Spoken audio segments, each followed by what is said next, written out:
Oke, buat kalian yang menonton video ini, boleh kalian ditonton. Sebelumnya Ini adalah video gabut saya. Saya pengen berbicara depan kamera dari day one sampai day 237 atau bisa dibilang setahun. Tapi ini adalah video terakhir sebenarnya guys. Jadi ya udahlah. Aing mau ngedit video ini dan Aing mau dokumentasiin di YouTube ataupun di IG. Oke. Thank you teman-teman. Video ini tuh bakalan ngenalin diri aku lewat sepatu, dari yang sepatunya bagus sampai sepatunya jelek. Oke, download aja ya. Ini juga dari Max Behrens. Dan yang terakhir ada sepatu dari 19. Dan saya juga ingin belajar bicara di depan publik dengan cara memperkenalkan diri saya lewat sepatu ini. Oke, langsung saja. Ini ada sepatu dari Nike. Ini biasanya saya pakai buat daily running, kalau nggak jalan-jalan di depan komplek.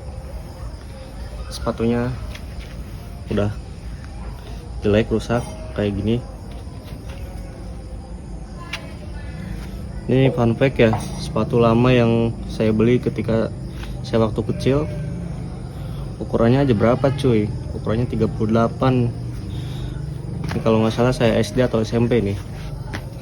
Dan ya sekarang udah nggak kepake karena kondisinya yang kayak gini tidak memungkinkan untuk dipakai. Next ada sepatu dari Aztec. Ini biasanya saya pakai buat olahraga biasa, kayak badminton, tenis meja, panahan, kalau nggak lari atau sprint. Biasanya saya gunakan untuk sprint atletik 100 meter, kalau enggak sprint estafet untuk 200 meter sama 2 orang. Ini enak banget coy, karena bawahnya itu dilapisi dengan foam yang bikin dampal kalian buat napak tuh nggak sakit guys. Kalian bisa lihat ya, tengah-tengahnya itu ada foam-foamnya, dan pinggiran juga enak banget. Jadi ketika kalian lari terus kalian itu menapak ke bawah, itu tuh nggak lama cuy, karena foamnya juga nggak terlalu besar ya. Lihat nih tuh, ya nggak terlalu ngepam, nggak terlalu menghambat lari kalian. Ini cocok banget buat kalian yang mau sprint. Saya pernah pakai di kejuaraan sprinter Majalengka tapi kalah ya. Lanjut, ada sepatu Karacak ya, sepatu sepak bola yang saya pakai buat main bola. Ini pertama kalinya saya main bola pakai sepatu sejak saya SSB waktu SMP, dan kondisinya udah parah banget kayak gini, udah nggak bisa dipakai. Dan ukuran SSB juga mentok sampai 2-3 bulan kalau nggak salah, dan langsung mundurin diri karena emang nggak ngerasa potensi diri saya tuh ada di sana gitu. Saya cuma buat main-main aja, buat nyari jati diri. Barangkali gitu kan, saya main sepak bola terus saya kesukaan, terus lanjut ternyata diri saya nggak ngizinin buat main di sana. Terus selanjutnya ada sepatu dari Speck. Ini saya beli dari teman saya. Saya bukan beli sih, kira barter. Saya dapat sepatu futsal ini. Loh, ini kondisinya masih bagus banget, masih layak pakai. Ini masih suka dipakai kalau ada acara buat main bola. Saya sukanya pakai spek ini. Tuh lihat, masih ada tanahnya, berarti ini masih baru dipakai. 1 bulan kemarin sih terakhir pakai. Sepatu ini mengajarkan saya menjadi pivot gitu. Kalau memang di pivot itu harus lincah, seperti yang dikatakan oleh David Beckham. Tidak hanya mengandalkan shooting skill ya, tetapi mengandalkan juga kelincahan, keberanian, dan juga pengambilan keputusan yang baik, seperti hidup layaknya. Guys, bagus banget ya. Oke, next ada sepatu outdoor. Ini this is my hobby guys ya, traveling, sport, and last chance di hiking. Ini dia sepatu outdoor kita buat muncak terutama. Ini sepatu saya terakhir yang saya pakai buat puncak. 2 kali gitu saya pakai ini buat puncak. Satunya di bukit, satunya di gunung tertinggi di Atap, Jawa Timur. Namun sayangnya di sana saya tidak berhasil untuk mengejar summit dikarenakan waktu yang kurang pas dan cuacanya yang tidak stabil. Sepatu dari area ini cocok banget guys buat kalian yang suka outdooran. Lihat keracak-keracaknya ini, kalau kena lumpur tuh nggak terlalu licin gitu sepatu-sepatu yang lain. Nah, yang paling berkesan ini adalah ketika saya muncak pertama teman-teman saya dan sepatu saya ketinggalan di camp cuy. Itu asli, itu ngangkat banget sih.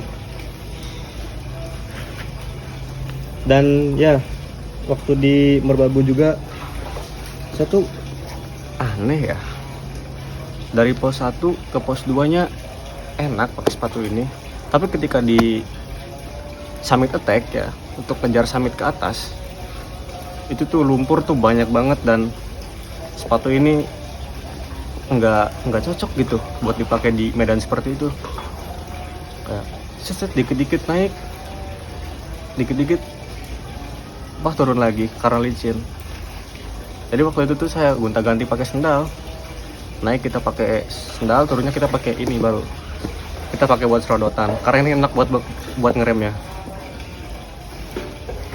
Dan yap, yang paling parah sih sepatu ini hampir jatuh di motor sih. Parah banget ya. Ini ngajarin gue banyak hal tentang kehidupan. Yang pasti kalau di gunung itu, kalau kata orang-orang ya, kok mendadak jadi puitis sih bang, jadi puitiser kayak Pierre Sabesari. Karena di gunung itu kalian tuh tidak ada yang kenal, tidak ada yang bisa menghakimi kalian, jadi kalian tuh berhak bebas berpendapat gitu. Jadi itulah kenapa orang-orang di gunung itu tiba-tiba menjadi puitis. Alasannya ya itu, yang paling utama ya tidak ada yang menghakimi diri kalian. Kalian bebas berpendapat, mau kuotas kalian sejelek atau segoblok apapun ya bebas aja. Seperti 3426 mdpl, selalu butuh waktu lama untuk hasil yang indah. Anjay. Oke, next guys, nextnya ada sepatu outdoor lagi. Outdoor terus sih bang ya, karena emang hobi saya guys. Makanya di antara banyak sepatu ya, yang paling banyak itu sepatu outdoor. Ini baru 2, 2-nya lagi udah saya jual. Kebetulan ini sepatu pertama kali saya muncak pakai yang ini. Lihat kondisinya aja coy, buset, udah parah banget ya. Udah tuh bisa lihat, aduh, ini kalau dipakai ini bakal kayak gini guys kondisinya tuh. Kalau melangkah ya ke atas, kita ke atas nih kayak gini nih posisinya nih. Terus si tumit ininya kena batu yang nancep ke atas gini, pasti kayak gini coy. Tapi bawahnya masih aman. Cuma ini nggak safety kalau buat dipakai muncak. Udah kayak gini mau ya udah nggak bakal bisa dipakai apa-apa lagi. Namun ini sepatu paling berkesan karena pertama kali saya muncak dan langsung ke atapnya Jawa Barat, yaitu Ciremai.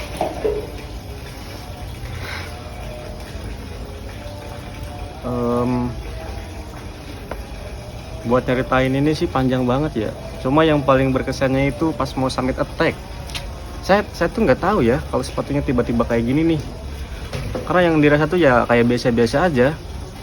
Pas sadar tuh kita lagi di pos 8 mau ke Gowalet ya. Kita kan banyak ya puncak. Namun terbagi 3 rombongan dikarenakan kecepatan kita kan berbeda. Set. Nah, saya itu termasuk rombongan yang terakhir. Karena teman saya itu tidak kuat akan ketinggian. itu muntah-muntah terus. Nah saya temenin lah, harus solid ya guys ya kalau di gunung. Gak harus di gunung, di bawah juga harus solid. Nah pas di pos 8 di Gua Walet itu kayaknya kena batu yang tajam gitu yo. Jadi kayak gini nih, set, tiba-tiba plak aja. Nah kan nggak bawa sendal ya, nggak bawa apa-apa buat mengganti sepatu ininya. Jadi ya saya maksain, kondisi kayak gini saya maksain buat summit. Dan alhamdulillahnya kita bisa buat summitnya cuy. Emang ya kalau Tuhan udah berkehendak tuh apa aja bisa. Ini berat banget guys, kalau diangkat ini lihat nih. Ini berat banget nih. Lihat, otot tangan saya juga keangkat. Ini berat banget, beda sama yang itu tuh. Bahannya ini lebih berat. Nah ini sepatu terakhir. Ini pasti panjang ceritanya. Karena dari banyaknya sepatu ya yang udah kita review, mulai dari sepatu futsal, sepatu sepak bola, sepatu jogging, sepatu itu tuh badminton, basket dan lain-lain, dan 2 sepatu outdoor, mereka kalah sama satu sepatu ini. Ini yang paling berkesan dalam hidup saya, yaitu sepatu jogging dari 19. Karena sepatu itu tuh tiap hari tuh hampir gua pakai ya, walaupun lagi kerja pun pernah ya satu hari gua pakai, karena emang sepatunya tuh senyaman itu cowok buat dipakai, kayak enak aja ya. Nggak pernah nemuin sepatu sempuk kayak ini. Bukan endorse ya, sekali lagi bukan endorse, ini bener-bener dari rasa yang gua ungkapin. Langsung aja kita review. Ada sepatu lari dari 19. Kenapa bisa sering dipakai ya? Karena foamnya tuh empuk banget. Ini tuh sepatu yang nemenin gua kemana-mana, nemenin gua buat long run, daily run, easy run, kayak hampir lah semua aktivitas gua tuh sama sepatu ini. Sesekali pakai sepatu ini saya pernah pakai buat sepedaan jauh, yaitu ke Sumedang, ke Tanjung Duriat, yang mana gitu di sana ada kejadian yang tidak diinginkan, yaitu sepatu gue bolong karena rem di sepeda gue itu blong anjir, sebelah kiri, berarti rem belakang gue itu blong. Terus ini kan kaki kiri ya, otomatis gue ngeremnya kayak gini nih ke ban, jadi bolong kayak gini. Kayak nggak ada yang nolong siapa-siapa, HP mati semuanya, hujan gede, petir, kalau buka HP takut nyamber, mati juga HP-nya ya. Dan sepatu ini masih nemenin gue waktu di sana coy. Gila emang. Dari sepatu ini juga gue belajar bahwa kesetiaan itu adalah hal terpenting dalam hidup. Karena harga yang paling mahal itu yang tidak bisa dibeli oleh uang, yaitu kesetiaan. Kalian lihat baju saya, Majalengka Runners. Kan udah tau gak ya, kalau gue tuh pelari pomo. Karena lihat dari TikTok tuh FYP saya, kayak beranda YouTube saya itu kebanyakan lagi tren olahraga gitu. Bagus sih, karena buat generasi zaman sekarang tren-tren itu kebanyakan untuk menuju ke hal positif. Tentunya olahraga, muncak ya, termasuk olahraga. Terus aware dengan mental health. Mungkin itu saja yang bisa gue sampaikan ke kalian. Itulah perjalanan hidup gue. Maaf kalau misalnya tutur katanya masih belum jelas dan penjelasannya juga masih belum bisa dicerna. Ini pertama kalinya saya masuk video dan pertama kalinya saya ngomong di depan kamera kayak gini. Ini silau banget coy, pakai flash gila. Dan yap, untuk video selanjutnya sih kita pengennya ngenalin barang-barang yang udah gak kepake sih di rumah ini ya, punya gue tentunya.